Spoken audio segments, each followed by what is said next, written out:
కరీంనగర్, ఆదిలాబాద్, నిజామాబాద్, మెదక్ జిల్లాల బీజేపీ అభ్యర్థి విద్యావేత్త మల్క కొమ్రయ్యను ఆశీర్వదించండి. విద్యారంగంలోని టీచర్ల సమస్యలను చట్టసభలలో గట్టిగా పోరాడుతాం. మొదటి ప్రాధాన్యత ఓటు వేసి టీచర్స్ ఎమ్మెల్సీగా గెలిపించండి. ట్రంప్ భారతదేశ ఆర్థిక ప్రయోజనాలని దెబ్బతీసే విధంగా ఉంటుందంటారా సార్? మెరుగుపరిచే ఛాన్స్ ఉంటుందా? అంటే ఇప్పుడు ఆర్థిక ప్రయోజనాలంటే ఒకటి, మన రూపాయి విలువ పడిపోతుంది. ట్రంప్ ప్రభావం చాలా క్లియర్గా కనబడుతోంది. ఈవెన్ బ్రిక్స్ కరెంట్ దేశాలు హెచ్చరించాడు, ఇండియా కూడా అందులో భాగం. మీరు కనుక డీడాలరైజేషన్కి వెళితే మీ పైన నేను ఆంక్షలు విధిస్తాను అని. అసలు బ్రిక్స్ కరెన్సీ, కామన్ కరెన్సీ అనేది దరిదాపులో కూడా ఆలోచనలో లేదు. అయినా కూడా హెచ్చరించాడు. బ్రిక్స్ కరెన్సీ అంత ఈజీ కాదు. ఇప్పుడు Brazil, Russia, India, China, south Africa common కరెన్సీకి దగ్గరలో ఉన్నాయా? అది ట్రంప్కి తెలియదా? అయినా కూడా హెచ్చరించాడు, మీరు కనుక డాలర్ కాక వేరే వాటికి వెళ్తాను అంటే మీ పైన తీవ్ర ఆంక్షలు ఉంటాయని బెదిరించాడు.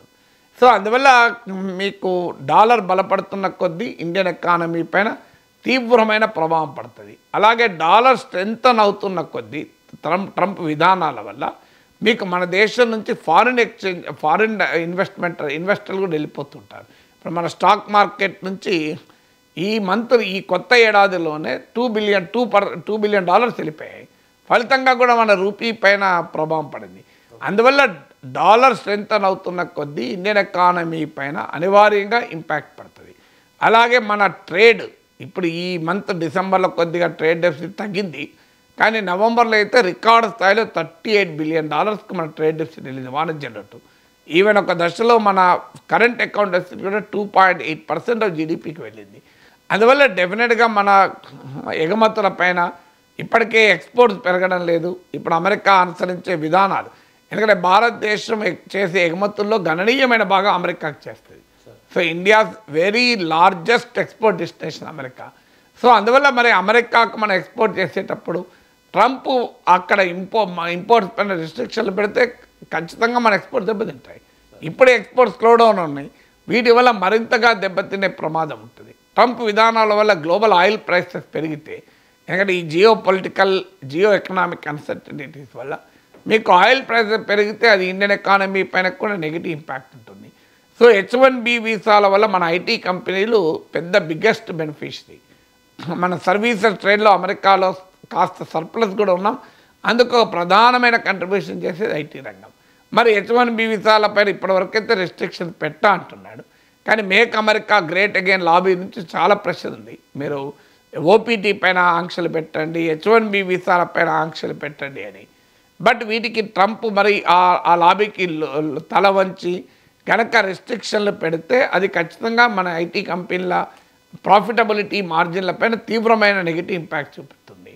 సో అందువల్ల ఒక ఆన్సియస్ మూమెంట్ అయితే డెఫినెట్గా ఉంది ఇండియన్ ఎకానమీకి. సో బట్ ఒక అడ్వాంటేజ్ అంటే ఇండియన్ ఎకానమీ పూర్తిగా ఎక్స్పోర్ట్ డ్రివెన్ ఎకానమీ కాదు. మనం గ్లోబల్ ఎకానమీతో కనెక్ట్ అయి ఉన్నా చైనా లాగా ఇతర దేశాల్లాగా మనం హైలీ ఎక్స్పోర్ట్ డ్రివెన్ ఎకానమీ కాదు.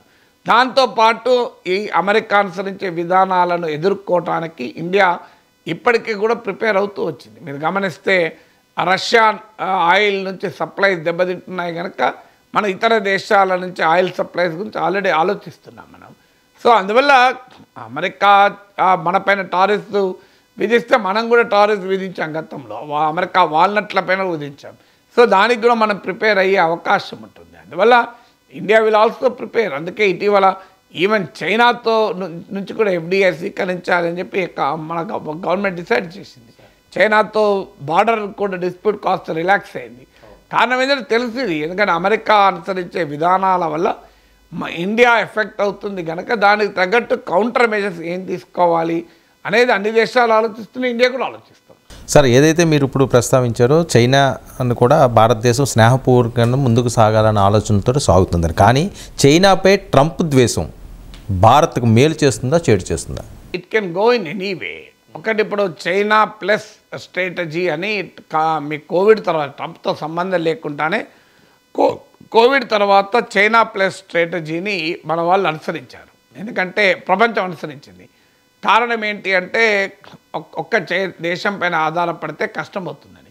దాని నుంచి మన దేశం బాగా లాభం అవుతుంది. చైనాను వదిలి వెళ్తున్న లేదా చైనాతో పాటు ఇంకో దేశంలో పెట్టుబడులు పెడుతున్న వారి వల్ల భారతదేశానికి వస్తాయి పెట్టుబడులు, మన ఆత్మనిర్భరతకు ఉపయోగపడుతుంది, మన మేక్ ఇన్ ఇండియాకు ఉపయోగపడుతుంది అన్నారు. కానీ ఇండియాకి వచ్చింది తక్కువ, వియత్నాంకి వెళ్ళింది ఎక్కువ. సో అందువల్ల చైనా పైన ఆంక్షలు ఆటోమేటిక్గా ఇండియాకు లాభం అవుతుందని చెప్పలేము. దాన్ని మనం ఉపయోగించుకునే స్థితిలో ఉంటే లాభం అవుతుంది. ఇప్పుడు అందువల్ల అమెరికా చైనా పైన అటాక్ పెట్టడం గ్యారంటీ. ఇప్పుడు కానీ అదే సమయంలో అమెరికా చైనా రిలేషన్స్లో మనకు అర్థం కావాల్సింది, ఇప్పుడు ఉదాహరణకు లైసెన్స్డ్ కొన్ని ఎక్స్పోర్ట్ లైసెన్స్ ఉంటాయి. అండ్ అమెరికా ఇప్పుడు critical technologies, dual uses technology, చైనాపై కూడా చిప్స్, అడ్వాన్స్ చిప్స్ పైన అమెరికా తీవ్రమైన ఆంక్షలు పెడుతుంది. అది కూడా మన ఇండియన్ ఎకానమీ పైన కూడా నెగిటివ్ ప్రభావం పడే అవకాశం ఉంటుంది. ఎందుకంటే భారతదేశానికి కూడా మరి అమెరికా చైనా పైన ఎలా పెడతాడో ఇండియా పైన కూడా పెట్టే అవకాశం ఉంది. అందువల్ల మీకు చైనా పైన చైనా స్పెసిఫిక్ పాలసీ ఉండదు అమెరికాది. తన ప్రయోజనాలు కాపాడుకోవడానికి ఏ కంట్రీ పైన టార్గెట్ చేస్తాడు. ఇప్పుడు ఇంత చెప్తున్నాడు కదా చైనా వ్యతిరేకం. మీకు ఒక్క లెక్క చెప్తాను. ఇప్పుడు మన టోటల్ అమెరికా మనకు చేసే ఎగుమతుల్లో కేవలం 0.4% రిస్ట్రిక్టెడ్ ఎగుమతులు, అంటే లైసెన్స్డ్, అంటే కంపల్సరీ ప్రభుత్వ అనుమతి తీసుకోవాలని రూల్స్ ఉన్న రిస్ట్రిక్టెడ్ ఎగుమతులు 0.4%. అదే చైనా విషయంలో 0.8%. మరి చైనా పైన ఇన్ని ఆంక్షలు ఉన్నా కూడా మనకన్నా ఎక్కువగా క్రిటికల్ టెక్నాలజీ చైనాకి వెళ్తున్నాయి. అందువల్ల ఇవన్నీ ఒక స్ట్రేట్ జాకెటెడ్గా ఉండవు. బట్ డెఫినెట్గా అమెరికా చైనా మధ్య వాణిజ్య యుద్ధం ప్రపంచ ట్రేడ్ను ప్రభావితం చేస్తుంది, ప్రపంచ ఎకానమీని ప్రభావితం చేసినప్పుడు అది ఖచ్చితంగా మనలాంటి ఎకానమీకి కూడా ఉంటుంది. అందువల్ల మీరు చైనా ఇంపోర్ట్స్ పైన ట్యాక్సెస్ పెంచి, సుంకాలు పెంచి ఇండియన్ నుంచి వచ్చే వాటిపైన నేను పెంచాను అన్నప్పుడు మనకు లాభం. ఇప్పుడు ఏమంటున్నాడు, చైనా నుంచి వచ్చేది, ఇండియా నుంచి వచ్చేది, కెనడా నుంచి వచ్చేది అన్ని దేశాల మీద పెడతా అంటున్నాడు కదా. అన్ని దేశాల మీద పెట్టినప్పుడు మనకు వచ్చే ప్రయోజనం ఎలా ఉంటుంది? అంటే ఓవరాల్గా ట్రంప్ అన్నది ఎటువైపు తిరుగుతుందో కూడా చెప్పలేని పరిస్థితి అంటారా ఆయన వ్యవహార శైలి? అంటే కొంత అన్ప్రెడిక్టబిలిటీ ఉన్నా కూడా కొంత మనం అర్థం చేసుకోవచ్చు. డెఫినెట్గా అమెరికా ఫస్ట్ అనే పాలసీ అనుసరిస్తాడు. ట్రేడ్ వార్స్ పెరుగుతాయి, ట్రేడ్ ఘర్షణలు పెరుగుతాయి. సో అనేక రకాలుగా రకరకాల దేశాలను నయానా భయానా బెదిరించడం పెరుగుతుంది. ఈ అంటే ప్రెషరైజేషను, ఆన్ ట్విస్టింగ్ అంటారే, ఆన్ ట్విస్టింగ్ పెరుగుతుంది.